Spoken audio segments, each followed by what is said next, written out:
If you ever doubted if Kenya still has forthright politicians, then this funeral of Raila's bodyguard proved everyone otherwise. Sifuna, Wajackoya, and James Orengo, these men are true men. These people are fearless.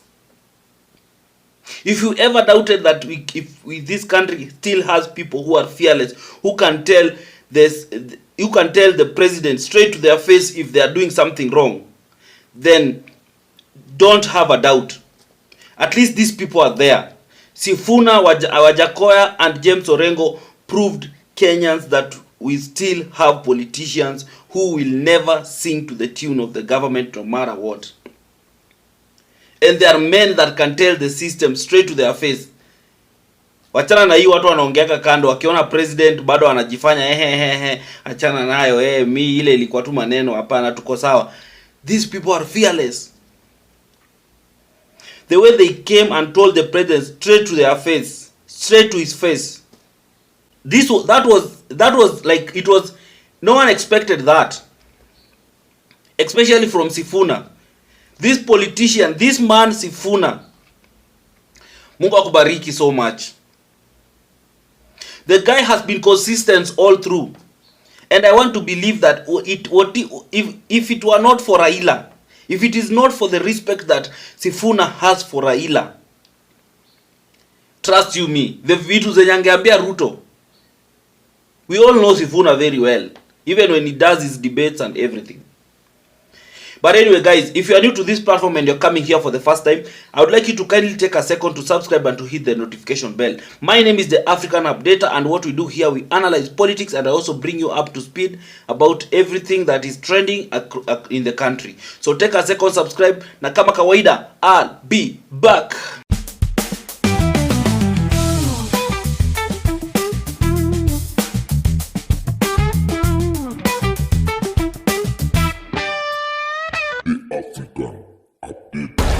Thank you so much for everyone who has subscribed, and for the return subscribers, I really appreciate you guys. I've been a bit held up na pale, that's why I've not been giving videos consistently, but the trend has to continue. We have to give people 2 videos every day. So back to my video. As I was saying, that Edwin Sifuna, Wajackoya, and James Orengo, these are the true people. Like, these people are true politicians. Like, they are true leaders. Let me not call them politicians. These are people who cannot be swayed. These are people who cannot be moved. These are people who can tell the system the truth. And you could see when they were speaking, you could see the awkwardness, how the president was feeling in that moment. The president could not believe that he had people that can challenge him straight to his face. You know, amezoea the choir masters, the akina James Kimani Chungwa, the akina nani, people who praise him all the time, even when he's making mistakes. But we have people who are telling him the truth in front of Raila Odinga. These people literally humbled the president. Even when the president rose up to respond, he tried to respond to Sifuna, but you could see the bitterness in his face. You could see the bitterness in his voice. You could see him telling Sifuna that, hey, you know, I can remove you from ODM.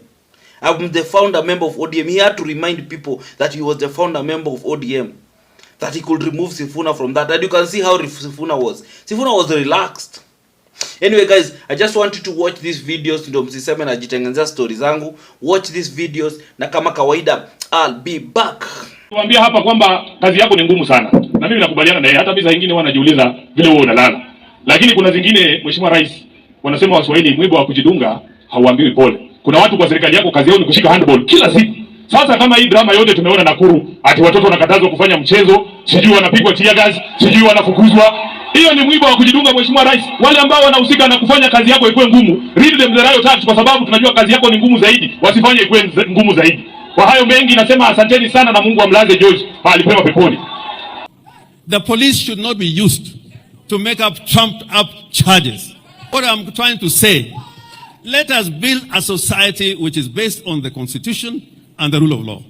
We can say many things. And me, I cannot be praise singing, because we fought for a democratic constitution where people should talk. Where people should talk. Where people should talk. I was in Parliament When people used to tell Moi that Moi hakuna mahali utaenda, you will be in power until the day you want to go. They told Moi, and I was in parliament at that time. There are only a few of us who said we cannot have this system of government. And Raila was the head at that time when Jaramogi died, that we do not want that system of government. So I am asking you Kenyans, this constitution that we fought for, it is a very difficult document to keep. And if you keep on, song praising all the time, we will not have a country. So I urge you, tell your leaders the truth. Tell your leaders the truth. And know that, even when, President, when you came here the first time, I was the only one who was here. I was the only one. I was here because I was convinced that institutions must work. A lot of my, even Otiende here said he cannot come.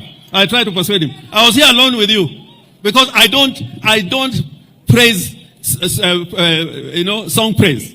I believe that you're the president and we are going to talk. So this country will go to the dogs again if the kind of language I'm hearing here, you continue with that language. Please. In doing what you have, may I take this opportunity to go and sit down to thank Baba. If you did not do what you did, this country would have banned. But we don't want to ban this country, Mr. President. I want you to go and tell Farouk and group, waambie wakae chini. Because this country is bigger than them. You are my president. Then I'll come and have tea with you. Thank you very much. I would like you that when you go back home today, I want you to think the way I would have thought if I was the president. Go and call Butere girls and their principal to State House. Have tea with them. Tell them thank you and then visit their school. Harmonize relationship with the school kids. Otherwise, watoto wadogo saa hizi wanakuchukia because of the mistake that was done by your juniors. Correct them. You are my president. You have the sword of power. And you can lead the country if you have both of us. So I believe you've watched the videos. And you can see how these people, they didn't attack the president. They told the president straight to his face. You can see Wajackoya telling the president that, do away with Akina Farouk. Do away with Akina Farouk. These are the people who are making you look bad. Organize a State House dinner with the Butere girls and sit the dam and stop tear gassing young children. They have done nothing wrong. This place has always been there. No government has ever come back to fight small girls, children in that matter. He could not come back. He was finding ways. You can see the president finding ways to respond, but the bitterness in his voice. And to make the matter worse, trust me, there's nothing he can do. Because there's freedom of expression. These people are just telling him we have freedom of expression, and they were telling him that we are allowed to criticize you. That is what James Orengo was telling him, that we need to criticize you when you're doing wrong. That you bring us development, it is not you doing us a favor, it is our right. People don't tell the president this thing straight to his face. They were telling him that it is our right. So stop telling us that you are doing us a favor. It is our right. And you see, James Orengo is reminding people that stop singing down, stop singing to the choir of the system all the time. That should stop. This country has come a long way. Hii mambo ya kusifu all the time, sijui nini na nini, wachaneni nayo. We have true people in this country, and they were telling it in front of Raila Odinga. That also shows that the fear for Raila Odinga has reduced. People no longer also fear Raila Odinga. You know, that was also a direct message to Raila Odinga. You people can't see. That was a direct message to Raila Odinga. Whatever Sifuna did, whatever Wajackoya did, and whatever James Orengo did, it was also a direct message to Raila Odinga that as much as we love you, we are not going to follow you blindly. That it is high time you also come out and start speaking, you start to speak about these things. Sifuna was just telling Raila directly that, hey man, I respect you, but I need to tell the president the truth. He is the president, but I need to tell him the truth. And that is what Sifuna did. And unajua he knows how to package his stuff, telling the president kila siku mnapiga on goal. Because this thing, honestly, hii mambo ya Butere girls, it couldn't have been that big if the government had just played low. It couldn't have been that big. But now look at it. It has now even trended in international news. And now everyone has to remind the president how they tear gassed young children pale Langata primary. The president, whatever Sifuna was telling the president is the truth. The president has very bad advisors. And he doesn't want to understand that. The president doesn't want to. He still feels he wants to like rule by force, by using force. It can't work. Can someone just tell this system that it can't work? This is the generation of information age. We are in the information era. You can't. If you rule them by force, they will find other ways of fighting that system.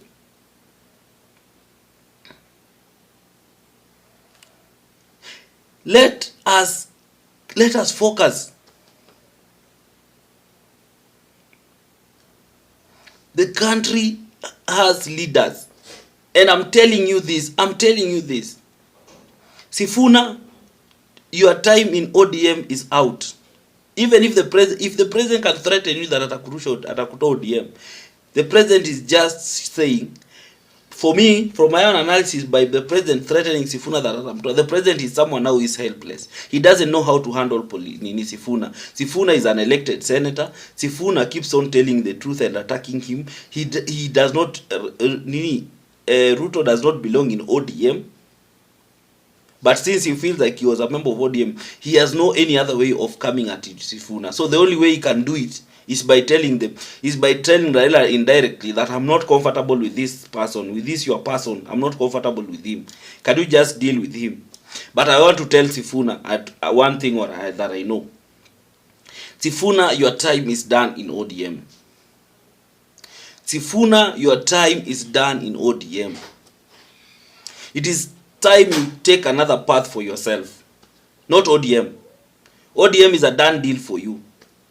You have outgrown that party. That party is sinking. That party is sinking. So you think through it, but the truth is ODM is sinking. Sifuna, walk out of that.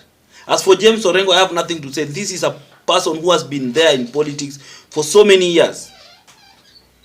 Orengo cannot sing to the tune of even Raila. The Orengo that we know, if people have followed the Orengo, Orengo is just the same, is just another version of Raila.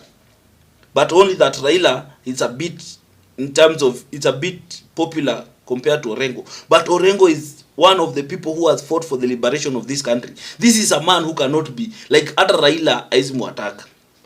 Because he's a man who doesn't fear Raila. Like he's a man who cannot sing to the tune of Raila 100%. He can't. If Orengo is someone who, if he sees something wrong, he will tell you that is what he has been. Orengo and Mother Karua, these are people who are just like that. They will tell the system the truth. They don't care whether Raila is in the bedroom with them or not. Orengo, Mother Karua, same mix. And you can see even last time, you remember when Mother Karua called out Raila straight to his face. Look at now what James Orengo is doing. Straight to the president's face. He's telling them, I can't sing to your tune.